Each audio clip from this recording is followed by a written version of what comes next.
Olá, pessoal. Dando continuidade ao módulo de conceitos básicos de engenharia e de engenharia de sistemas para pessoas que não têm background de engenharia, eu gostaria de discutir hoje com um pouco mais detalhes sobre técnicas de design para controlar safety. Lembrando que na última gravação nós discutimos que, teoricamente, é possível um sistema atingir os seus objetivos, teoricamente, sem ter nenhum tipo de controle estabelecido sobre ele. Embora isso não seja algo desejável. Imagine, por exemplo, uma indústria química que produza os seus produtos químicos, entretanto, cause danos ao meio ambiente ou até mesmo possa ceifar vidas humanas. Para evitar isso, que o sistema atinja seus objetivos a qualquer preço, normalmente nós estabelecemos restrições no comportamento do sistema e controles para poder manter essas restrições no comportamento do sistema. E na gravação passada, eu mostrei para vocês que o conceito de controle não necessariamente indica uma pessoa no estilo militar estabelecendo ordens para outras pessoas. Eu tenho até, inclusive, conceitos mais sutis de controle, como, por exemplo, controles de nível cultural, social, controles de processo e controles em nível de design. Aqui eu vou falar um pouco mais sobre controles em nível de design para controlar safety. Então, a nossa agenda, eu vou passar desde esse início de falar um pouquinho sobre controles em nível de design, como que nós podemos aumentar, entre aspas, a questão de safety a partir do conceito de controles em nível de design. Vou apresentar algumas técnicas para vocês de design para tentar controlar safety, passando por técnicas do tipo design intrinsecamente seguro, técnicas de design passivo, técnicas de design ativo e um breve comparativo entre essas técnicas. Então vamos começar pelo controles em nível de design. Dessa forma, eu gostaria apenas que vocês tentassem entender que, teoricamente, é possível estabelecermos alguns controles no comportamento do meu sistema de forma teoricamente simples e que teoricamente não tem um alto custo. Ou seja, é possível eu criar funcionalidades de design, controles de design para aperfeiçoar o controle de safety sem necessariamente aumentar a complexidade do meu sistema e custos do meu sistema. Entretanto, para que isso seja possível, normalmente nós temos que considerar esses controles em nível de design logo lá no início do ciclo de vida de desenvolvimento do seu sistema. Se você pegar, por exemplo, um ciclo de vida de engenharia de sistemas, por exemplo, modelo V. Então, dessa forma, o que nós estamos tentando fazer aqui é criar controles em nível de design para aumentar o nível de segurança de nossos sistemas. De maneira resumida, nós temos três formas que nós podemos tentar aumentar esse nível de segurança dos nossos sistemas. A primeira dela é usar controles em nível de design que eliminam completamente essas condições de perigo do seu sistema. Apenas um parênteses aqui, eu vou falar às vezes para vocês a palavra hazards, que muitas vezes é traduzido como situação de perigo. Então pode usar teoricamente como sinônimo, embora eu prefira o termo hazards, mas eu vou tentar me controlar para falar situações de perigo para tentar focar mais em português mesmo. Mas quando eu falar hazards, tento imaginar que alguma condição do sistema, que em conjunção com alguns outros fatores, pode levar a um acidente, a uma perda inaceitável do ponto de vista de um stakeholder. Então, voltando à nossa discussão, eu posso ter controles em nível de design que eliminam completamente essas condições de perigo, esses hazards. E acredito que seja intuitivo saber que se eu tiver um controle desse nível, é a forma mais efetiva que nós temos. Pois se você não tem a condição de perigo, teoricamente você não vai ter o acidente decorrente dessa condição de perigo. Uma outra possibilidade é nós criarmos controles em nível de design de uma certa forma que essas condições de perigo elas vão ser raras. E caso elas venham a acontecer, vai ser fácil a gente lidar com elas. E por último, nós podemos criar controles em nível de design que vão reagir à ocorrência dos hazards. E vai, de certa forma, minimizar ou eliminar os danos resultantes dessa condição de perigo, desse hazard. Também acredito que seja intuitivo, que é a forma menos desejável de controle em nível de hazards. Mas, infelizmente, os sistemas complexos sociotécnicos que nós desenvolvemos nos dias atuais, muitas vezes demandam tais controles. Assim, eu vou apresentar para vocês aqui algumas técnicas em nível de design para tentar controlar safety. Basicamente, eu vou falar para vocês de controles em nível de design que são intrínsecos. Vou falar um pouco de controles de design passivo e controles de design ativos. Então, vamos começar pelas técnicas de design de segurança que são intrínsecos. Então, essas técnicas, o ideal, talvez dizendo assim, seria o ideal utilizar essas técnicas. Por quê? Porque quando a gente utiliza uma técnica de design que é intrinsecamente segura, ela não é capaz de produzir a condição de perigo que nós estamos interessados. Então, eu trouxe até alguns exemplos. Imagina um sistema, um design de um sistema que ele não produz energia suficiente para causar, por exemplo, uma explosão.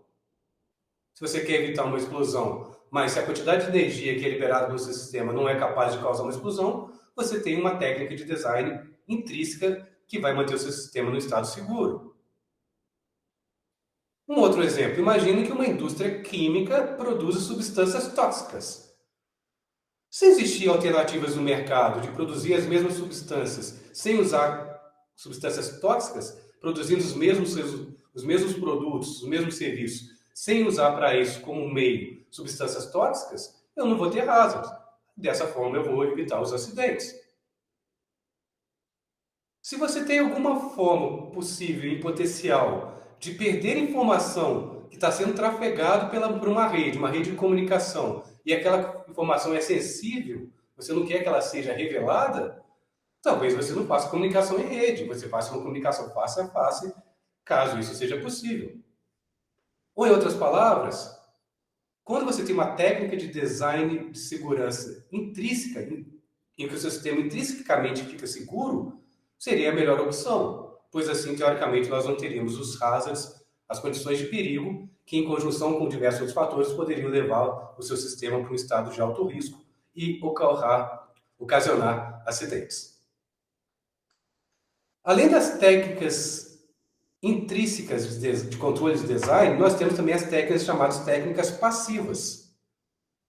Essas técnicas de controle de design passivo, eles não requerem, teoricamente, um controlador ou um ser humano para que elas sejam ativadas. De certa maneira, elas são ativadas automaticamente, dependendo de alguma condição do seu sistema. E muitas vezes, essas técnicas de design passivo, elas se baseiam em alguns princípios físicos, como, por exemplo, gravidade.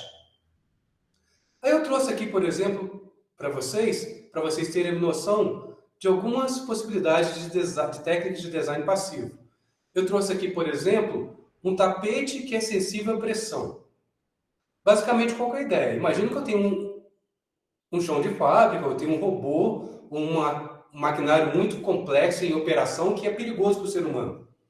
Então, toda vez que o ser humano tiver que entrar nessa sala onde está esse maquinário ou esse robô, de certa forma, ele precisa desligar o robô para poder entrar e fazer determinada manutenção. Caso ele não faça isso, ele pode entrar lá e pode ficar ferido, pode até perder sua vida. Então, uma forma de design passivo, que é muitas vezes usado, é em volta desse maquinário complexo ou desse robô, imagina você circundando esse sistema complexo, você coloca um tapete lá que é sensível à pressão. Qual que é a ideia? Se alguma pessoa tentar chegar perto, vai pisar no tapete, os sensores que estão no tapete vão ser acionados e automaticamente vai desligar aquele equipamento. Assim você vai, de certa forma, controlar o seu hazard, que é a proximidade da pessoa com aquele aparelho, com aquele equipamento, a partir de uma técnica de design de controle de design passivo. Um outro exemplo aqui, nós temos o que a gente chama de cortina de luz, né, que é um infravermelho. A ideia basicamente é a mesma, né? Você tem algum maquinário complexo que é perigoso caso alguma pessoa se aproxime dessa máquina com ela em funcionamento. Basicamente aqui, caso a pessoa passe por essas hastes aqui, vai ser detectada a sua presença, automaticamente vai desligar aquele equipamento. Eu trouxe um outro exemplo aqui de uma técnica de controle de design passivo que é muito utilizada também. Imagina no ônibus escolares, é muito comum você querer evitar que o motorista ultrapasse determinada velocidade por questões de safety. O que em muitos países é feito, são instalados dentro dos ônibus escolares um dispositivo em hardware que é o limitador de velocidade do veículo. Assim, mesmo que o motorista pise no acelerador no máximo lá, ele não consegue acelerar a partir de certa quilometragem pré-estabelecida por exemplo, por legislação. É um outro exemplo de técnica de controle de design passivo. Ou seja, só de instalar o dispositivo eu não consigo, eu não preciso de um ser humano depois lá, de uma pessoa, para poder acionar um botão para que aquilo não aconteça. Já está o dispositivo instalado lá, o motorista não consegue ultrapassar a velocidade pré-estabelecida. Um outro mecanismo muito usado na engenharia são essas válvulas de alívio de pressão. Então, teoricamente, você precisa manter uma determinada pressão de um sistema em determinados níveis, porque caso aumente muito a pressão pode explodir. O que normalmente é colocado em livro de design são colocadas algumas válvulas de alívio de pressão que são automaticamente colocadas em operação caso a pressão do seu sistema atinja determinado nível pré-estabelecido. Outro exemplo de técnica de controle de design passivo. Essas técnicas de controle de design passivas normalmente estão associadas ao que a gente chama de design fail-safe. A ideia é que caso alguma falha ocorra, o seu sistema ele permaneça num estado seguro, que não possa produzir nenhum dano. Então essas técnicas de design passivos para controlar safety normalmente são projetadas de maneira que se o sistema falhar, ele vai falhar num estado seguro. Aí eu trouxe um exemplo aqui para vocês. Eu acredito que não exista mais na prática, mas antigamente nas ferrovias, você tinha esses semáforos que poderiam indicar se o trem, para o maquinista, você teria que parar o trem, se poderia seguir, coisas do tipo. Como que funcionavam esses semáforos, né? Basicamente, você tem um cabo, às vezes elétrico também, que mantinha esse semáforo aberto ou fechado. Ou então amarelo, tipo, cuidado, né? Uma coisa intermediária. Então imagina que à esquerda, esse amarelo aqui, o trem pode continuar, embora seja com cuidado, porque é amarelo, não é verde, vamos dizer assim, né? Mas o que que acontece, por exemplo, se tiver uma falha mecânica? Se o cabo que mantém esse semáforo nesse ângulo de 45 graus romper. Se esse cabo romper, pela gravidade, pela força física de gravidade, essa haste, esse braço aqui, vai cair para a posição horizontal. Ou seja, o sistema falhou, o cabo rompeu, mas o meu sistema ficou no estado seguro. Porque quando o cabo rompeu, a força de gravidade atuou junto com seus pesos, um peso específico, fez com que ficasse horizontal, o que indica fechado. O trem tem que parar. Se o trem está parado, teoricamente, eu não vou ter o hazard. Eu trouxe um outro exemplo aqui de técnica de design passivo, fail-safe. É chamado Dead Man Switch. Esse dispositivo está presente em diversos sistemas que nós operamos, inclusive, no dia a dia. Basicamente, a ideia é que desse dispositivo chamado Dead Man Switch é que, para que um determinado sistema continue em operação, eu preciso, de certa forma, pressionar algum botão. Vamos pensar dessa forma. Caso eu não esteja pressionando, o sistema desliga. Qual que é a ideia? Se um operador humano, por exemplo, está operando um sistema desse, tipo com esse joystick, vamos pensar assim, e por algum motivo ele passou mal, né, ele desmaiou, ou ele teve um ataque mesmo, perdeu os sentidos, teoricamente, a pressão que ele estava fazendo para manter o sistema em operação vai perder aquela pressão. Perdendo aquela pressão, automaticamente o sistema vai desligar. Isso é chamado Dead Man Switch. É muito usado. Por exemplo, se alguém tem cortador de grama em casa, é um exemplo. Né? Você fica pressionando um botão, o cortador de grama está funcionando. Se você liberar aquele botão, ele para de funcionar. Basicamente foi criado para essa questão, por exemplo, do operador passar mal, perder os sentidos, e caso isso aconteça, o sistema não continua em operação e dessa forma podendo ocasionar determinado hazard que possivelmente poderá levar a um acidente. Então, serra elétrica, por exemplo, outra por exemplo, é outra possibilidade de Deadman Switch e diversas outras possibilidades, né? Se vocês quiserem entender um pouco mais sobre dispositivos de controle em nível de design, dispositivos de controle passivo, né, nas páginas 174 e 175 do STPA Handbook, ilustra outros exemplos. Então, nós temos técnicas de design para controle de design intrinsecamente seguras, técnicas de controle de design passivas, que normalmente estão associadas com essa questão de deixar o sistema num estado safe, seguro, e temos as técnicas ativas em nível de design. Essas técnicas de controle de design ativas, normalmente elas necessitam que a identificação de algum estado do sistema, de algum estado de perigo do sistema, para que você possa corrigir. Então, conforme nós vimos em gravações anteriores, o sistema tem estado, tem propriedades e valores. Determinadas combinações desses valores, dessas propriedades, indicam que aquele sistema está num estado de perigo, uma condição de perigo. Nós temos, teoricamente, com essas técnicas de controle de design ativos, nós identificamos esse estado do sistema, que é o estado de uma condição de perigo, e com base nisso nós temos que tomar alguma ação. E essa ação vai ser feita para que a gente consiga controlar esse comportamento do sistema, essas restrições que forem impostas no comportamento e na operação do seu sistema. Normalmente, essas técnicas de controle de design ativas, elas envolvem ou as pessoas, os seres humanos, monitorando e controlando o sistema, e também elas demandam normalmente o uso de computadores, né, e o que nós chamamos de control loops, né, que nós vamos discutir com mais detalhes numa outra gravação, que é justamente para ter esse feedback control, de poder monitorar, observar um estado de perigo do sistema e, com base nisso, tomar uma decisão para estabelecer um controle para que o seu sistema volte para um estado teoricamente mais seguro. Quando a gente trabalha com essas técnicas de controle de design ativos, observe que algumas coisas podem dar errado.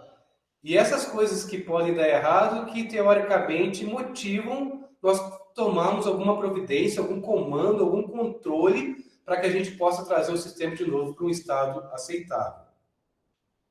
Um dos exemplos é que, por exemplo, às vezes o estado do meu sistema, que é um estado de perigo, imagina, por exemplo, uma determinada temperatura tem que estar talvez a 500 graus centígrados no máximo e está a 800. Apenas um exemplo. Quando isso acontecer, quando eu detectar isso, teoricamente eu tenho que estabelecer algum controle para voltar o meu sistema para dentro daqueles níveis pré-estabelecidos de segurança. Mas então o que pode dar errado? Pode ser que eu não consiga detectar que o estado do sistema, em determinado momento do tempo, esteja numa condição de perigo. Pode ser até que eu detecte isso, né? Mas por algum motivo, por omissão, por exemplo, eu detectei esse alarme, esse indicativo que o sistema está no estado teoricamente perigoso, mas eu não tomei nenhuma ação. O que pode acontecer também, eu detectar uma condição de perigo no meu sistema, num processo que eu estou controlando, e eu não ter agido dentro de um limite especificado de tempo que foi suficiente para corrigir aquele problema e evitar determinado acidente. Nós vamos discutir outros casos ao longo desse curso do que pode dar errado, que fatores, que condições do sistema podem indicar que nós devemos estabelecer determinados controles para que, dessa forma, a gente consiga prevenir acidentes. Então, apenas um breve comparativo aqui, nós falamos de técnicas de controle em nível de design, tanto ativas quanto passivas. Então, teoricamente, os controles passivos, né, eles são mais simples de implementar em nível de design, porque às vezes eles são baseados em conceitos físicos, né, conceitos da natureza.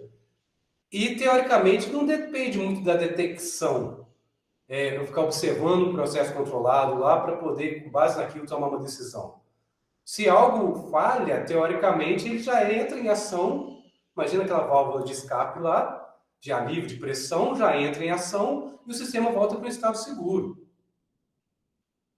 Já os controles de design ativos, eles normalmente envolvem esse conceito de control loop, onde você tem um dispositivo eletrônico ou uma pessoa que precisa, de certa forma, monitorar um processo controlado, observar um processo controlado, para identificar estados desse processo controlado que, teoricamente, em conjunto com diversos fatores, pode levar o seu sistema para um estado de alto risco e possivelmente para um acidente. Então, dessa forma, os controles e níveis de design passivos eles são mais confiáveis. Eles são mais simples, mais confiáveis e mais fáceis de serem implementados. Entretanto, quando nós estamos trabalhando com sistemas sociotécnicos complexos, não necessariamente é possível nós eliminarmos os rasos, as condições de perigo, usando apenas técnicas de controle em nível de design, técnicas passivas de controle em nível de design. Nós precisamos, muitas das vezes, trabalhar com técnicas de controle ativas para controle de design. Então, os controles passivos eles tendem a ser mais restritivos, né, em termos de liberdade de design para o seu sistema que você está projetando ou que você está operando, né? Só que, às vezes, nem sempre é viável implementar, principalmente se estivermos falando de sistemas complexos sociotécnicos. Se vocês quiserem se aprofundar, basicamente essa gravação foi feita com base nas páginas 174 e 175 do livro STPA Handbook.